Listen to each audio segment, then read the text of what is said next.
The SEC's war on crypto is a land grab of the most brazen kind. It's proven incredibly unpopular, not only with the crypto community, of course, but also with other federal regulators, judges, lawmakers, and even some of the SEC's own commissioners. To keep up the act, SEC Chair Gary Gensler needs all the support he can get. You know, someone to stand in the audience and clap when he calls cryptos digital asset securities. Someone to stand behind his shoulder and mutter, "Yeah, you tell 'em, boss." So today we investigate the SEC's trusty sidekick, FINRA, who they are, what they do, and how they prop up the Commission's dubious claims to jurisdiction over crypto. Stay tuned. FINRA is the Financial Industry Regulatory Authority. The name makes it sound like it's at the top of the regulatory food chain, overseeing all of Wall Street. But this is not the case. FINRA is a self-regulatory organisation with one job: overseeing securities broker-dealers who serve retail investors. Now, for reference, brokers are the intermediaries who execute trades of securities, like stocks, bonds, and options, on behalf of clients. Dealers, meanwhile, are firms who trade securities on their own behalf. And you'll often hear the catch-all term broker-dealer, which can refer to firms playing either or both of these roles. In the US, federal securities laws prevent retail investors from buying and selling securities directly. Instead, they have to go through a registered securities broker, as only broker-dealers can transact on securities exchanges. All brokers who serve retail investors are required to register as members of FINRA. Now, as a self-regulatory organisation, FINRA's jurisdiction is limited to its own members. For these firms, FINRA writes, examines for, and enforces its own rules, in addition to enforcing compliance with federal securities laws. And if you're wondering, Guy, I thought this was a crypto channel, why are you telling me this? Well, that's a good question. As a securities industry regulator, FINRA has no business taking up space on this channel. And believe me, we would just love to forget all about them. But the thing is, FINRA is becoming obsessed with crypto, and not in a good way. Despite having no regulatory authority over non-securities assets, FINRA is trying to rebrand as a crypto regulator. You see, FINRA is a creation of the Securities and Exchange Commission, and they're doing their best to play sidekick in the Commission's war on crypto. To be clear, FINRA isn't the one knocking on doors and cracking skulls. That's Gurbir Grewal's enforcement division at the SEC. FINRA CEO Robert Cook explained his organisation's place in the regulatory food chain thus, quote, "We're not looking to regulate or fundamentally change the regulatory structure. That's above our pay grade. That's the SEC, other federal regulators, Congress, figuring out what is, the appropriate rules of the road here." Well, it was nice of Cook to mention other federal regulators and Congress. But the thing is, the SEC unilaterally decided what the rules of the road are. It did so over the complaints of Congress and other federal regulators, namely the Commodity Futures Trading Commission, or CFTC, with whom the SEC has a long-standing turf war over crypto regulation. And this is where FINRA comes in. Its job is to launder the SEC's claim that almost all cryptos are securities. So it appears that someone outside of SEC HQ actually agrees. FINRA plays the role of trusty sidekick in two ways. The first is by parroting the view of the SEC in its own communications. In doing so, FINRA studiously ignores the elephant in the room. It treats the SEC's stance as a consensus position, rather than one whose legitimacy is openly doubted in the House, Senate, CFTC, federal courts, and of course the crypto industry, not to mention by some of the SEC's own commissioners. The second way that FINRA plays sidekick is by gatekeeping the special permissions that are required for crypto exchanges to register and operate as securities exchanges, as the SEC insists they do. Spoiler alert. It's impossible for crypto firms to register and operate in compliance with securities laws. FINRA helps the SEC keep up the pretense that there is a path to registration and compliance, but only one company has accomplished this, and it is incredibly sus. More on that later. But first, if you're enjoying this video, smash the like button to give it a boost and make sure you're subscribed and have your bell notifications turned on so you can catch our next upload before anyone else. Hey everyone, sorry to interrupt the video, but I just want to very quickly tell you about the Coin Bureau Deals page. This is the place where we put together all the amazing deals and promos that we're able to offer you guys exclusively as viewers of this channel. Head on over and you will find such things as discounts on hardware wallets, some seriously impressive trading fee discounts on some of the best exchanges, as well as some frankly mind-boggling sign-up bonuses for some of those exchanges too. The link is down below. Check it out when you have a moment. Thank me later. And now, back to the video. Now, FINRA first dipped its toes into crypto in 2018 when it began a long-running series of posts on its website entitled FINRA encourages firms to notify FINRA if they engage in activities related to digital assets. This request is a little odd because FINRA's member firms are mostly securities brokers who can't legally handle crypto on behalf of their retail customers. Current SEC guidance states that broker-dealers who trade, quote, crypto asset securities must limit their business activities solely to crypto asset securities. This means that broker-dealers can't transact crypto unless they refrain from trading stocks, bonds, options, or Bitcoin, as BTC is the sole crypto definitely not considered a security by the SEC. But stocks, bonds, and options are the bread and butter of broker-dealers. They are what the word security generally refers to. To transact in so-called crypto asset securities, broker-dealers would have to sever their traditional lines of business, which is not exactly a recipe for success. And what exactly is a crypto asset security anyway? SEC Chair Gary Gensler claims that the, quote, vast majority of cryptos are securities, but SEC rules and guidance largely prevent cryptos from being registered as securities. For example, registered securities must make public current information about the issuer's officers and board of directors, business activities, and audited financial statements. Cryptos tend not to have any of these things, and it's often not clear who counts as the issuer. To date, just 9 cryptos have been registered as securities. Of these, 3 no longer exist, and 1 is no longer registered as a security. The remaining 5 are mostly obscure low caps with virtually no trading volume. So, can you imagine broker-dealers giving up stocks, bonds, and options just to be able to trade 5 obscure crypto securities on behalf of their retail clients? Any degen in the market for one of these cryptos is not going to pick up the phone and call a securities broker. They're going to use a SEX or a DEX. Predictably, the vast majority of FINRA's member firms are securities brokers who trade stocks, bonds, and options, and not these 5 cryptos. As such, it's odd for FINRA to repeatedly call on them to report crypto-related activity. But unfortunately, it's not just odd, it's an extraordinary overreach. FINRA asks member firms to report not only their own activity, but also that of their, quote, associated firms or affiliates involving digital assets of any kind. In doing so, FINRA casts an extremely wide net. It's hard to overstate just how expansive this request is. From employees of FINRA member firms who dabble in Bitcoin in their spare time to any affiliated non-FINRA member company or individual engaging in crypto-related activities, all are asked to report to FINRA. Such an expansive request exceeds the scope, intent, and language of FINRA's own reporting rules. And although FINRA cannot force its member firms to submit these reports, the vast majority of broker-dealers are small firms who are precariously beholden to FINRA. Perhaps as a result of this, anecdotal accounts suggest that broker-dealers are indeed burning time and resources entertaining FINRA's requests.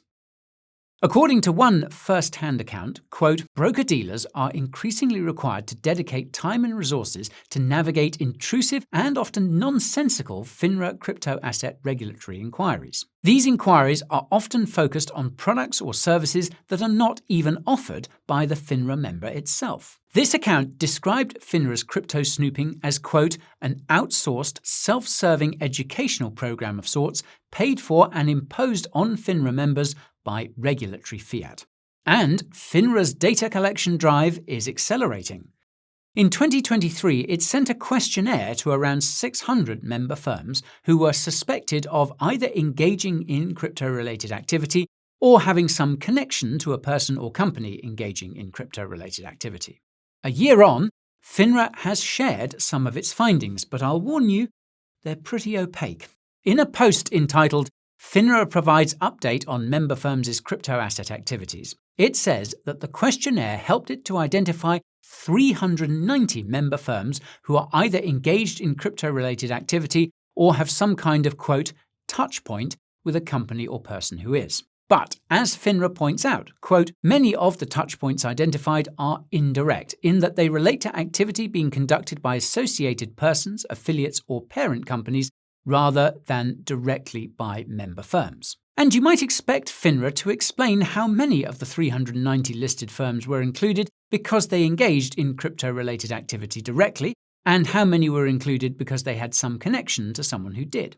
However, FINRA doesn't provide this information, so the composition of this list is left up to our imagination. But okay, let's just go with it.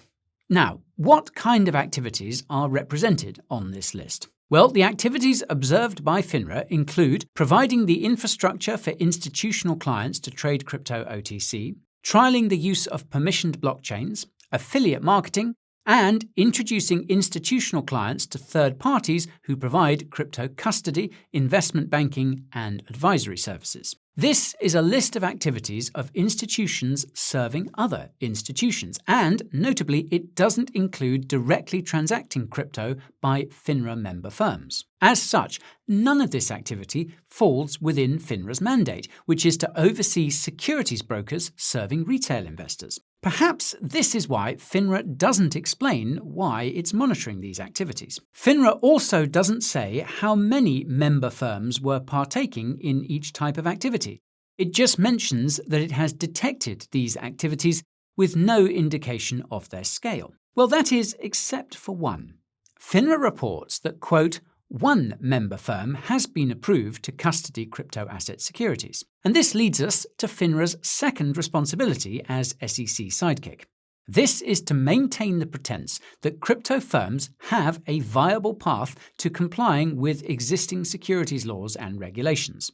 Now, I'll tell you all about that one member firm in a moment, but first, it's important to understand just how farcical this all is. Firstly, registered securities exchanges can only trade securities. They therefore rely on crypto projects to register their coin or token as a security to have anything to list or trade. But, as I explained earlier, SEC rules and guidance make it impossible to register most cryptos as securities. The way cryptos are issued and function can't comply with the existing disclosure requirements for registered securities, and the SEC has not provided any framework for how these requirements could be coherently applied to crypto. If a crypto exchange registered as a securities exchange, it could only list the 5 registered crypto securities that do exist. As a result, nobody would use it, and it would be forced out of operation immediately. Secondly, only registered broker-dealers can buy and sell securities. This means that, under securities laws, you could not use your own crypto to conduct transactions on a blockchain, nor could you buy and sell crypto on exchanges. All transactions would have to be routed through a broker. However, as we saw earlier, there are virtually no brokers specializing in crypto securities. This means that even if a crypto exchange was able to register as a securities exchange, there would be no one able to legally trade on it. Thirdly, federal securities laws require customer securities to be custodied by a, quote, qualified custodian and in a, quote, good control location, such as a depository, bank, or clearing agency. In securities markets, these qualified custodial services are typically provided by broker-dealers and banks. Securities exchanges don't meet the requirements to become a qualified custodian, so they are not able to custody customer assets. Meanwhile, federal banking regulator guidance makes it effectively impossible for banks to provide custodial services for crypto. This leaves broker-dealers, but the problem there is crypto wallets do not fit the definition of a good control location. Also, the qualified custodian is required to have exclusive physical possession or control of the customer's securities. This means that the use of multi-sig wallets or other best practices for custodying crypto violate SEC custody rules. So, clearly, the regulatory framework for securities is incompatible with crypto on many levels. To fix this would mean a significant overhaul. However, the SEC rejects this and insists that there is no need for change. For example, in April 2023, Gary Gensler called on crypto exchanges to, quote, come in and register as securities exchanges, knowing full well that this is not possible for the reasons I just explained. Now, when the crypto industry points out that this is impossible, the SEC needs to have a response. Some basis for saying, you're wrong, there is a clear pathway for you, but you're refusing to take it. And this is where FINRA comes back in. In 2020, the SEC created a new category of broker-dealer called a special purpose broker-dealer, or SPBD. SPBDs are exempted from the regulations that prevent traditional broker-dealers from custodying crypto. They are allowed to, for example, use multi-sig wallets. So, SPBDs have the unique ability to both transact crypto securities and custody them on behalf of their clients. As the regulator for broker-dealers, it is FINRA who is responsible for granting SPBD status to broker-dealers. So, I hear you ask, how many SPBDs have been approved by FINRA? Well, you may recall that FINRA stated on its website that, quote, one member firm has been approved to custody crypto asset securities. So, who could it be? Maybe Coinbase? No. Introducing Prometheum, the only SPBD to have been approved by FINRA since the category was first invented 4 years ago.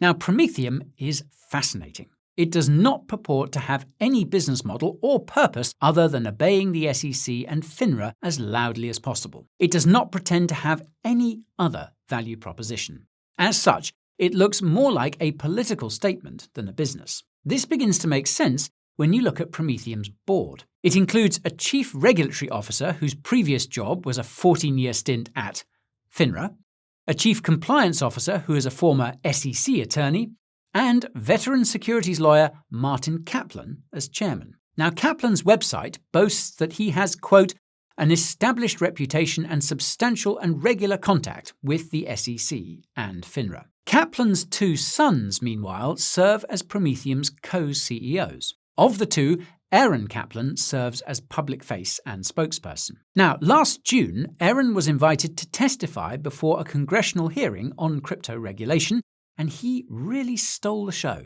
Kaplan used his time to attack crypto exchanges, sing the praises of the SEC, and insist that no new crypto regulations could improve on the existing federal securities laws. In the official transcript of his testimony, there is one sentence in bold.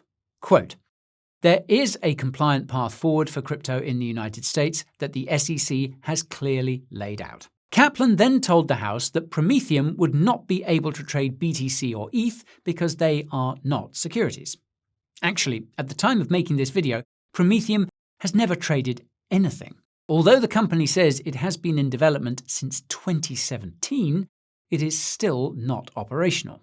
Now, things went quiet for a while after that congressional hearing, and you could be forgiven for forgetting all about this strange company. But recently, Prometheum resurfaced in the news when it announced that it would be trading UNI and ARB. It's easy to laugh at Prometheum, but this news was a reminder that there's a good reason to take it seriously. This is because the SEC has given it a free pass to determine which cryptos are securities and which aren't. Under the SEC's rules, an SPBD is not required to even consult with the SEC when deciding whether an asset it wants to trade or custody qualifies as a security. The SEC merely says that an SPBD won't face any enforcement action so long as it maintains its own system for determining whether a digital asset is a security, pursuant to a registration statement or an exemption from such registration. This is wild because SPBDs can only handle cryptos that are considered securities. So they have a financial interest in classifying as many cryptos as securities as possible, and almost total freedom to do this at will.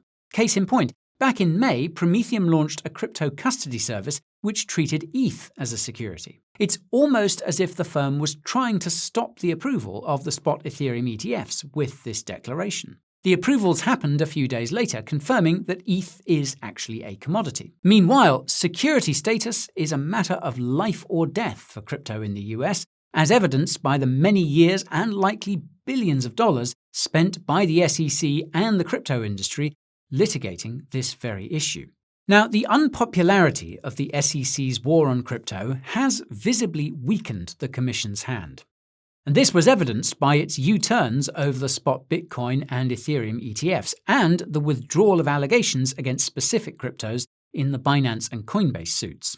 But while the SEC and the crypto industry clash in court, in the media, and in Washington over the security-non-security debate, FINRA is able to quietly appoint SPBDs who can unilaterally declare security status without any legal scrutiny, transition period, or clarity regarding the regulatory consequences of this determination. And sure, so far there is only one SPBD, and it's not like it's going to flip Binance anytime soon. But the fact that this strangely powerful category even exists is deeply concerning.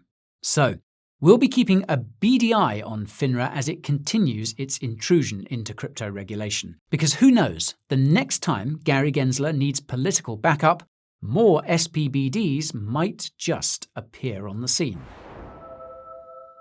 Right, that's all for today, folks. Smash the like if you learned something, and let us know what you think about Prometheum in the comments.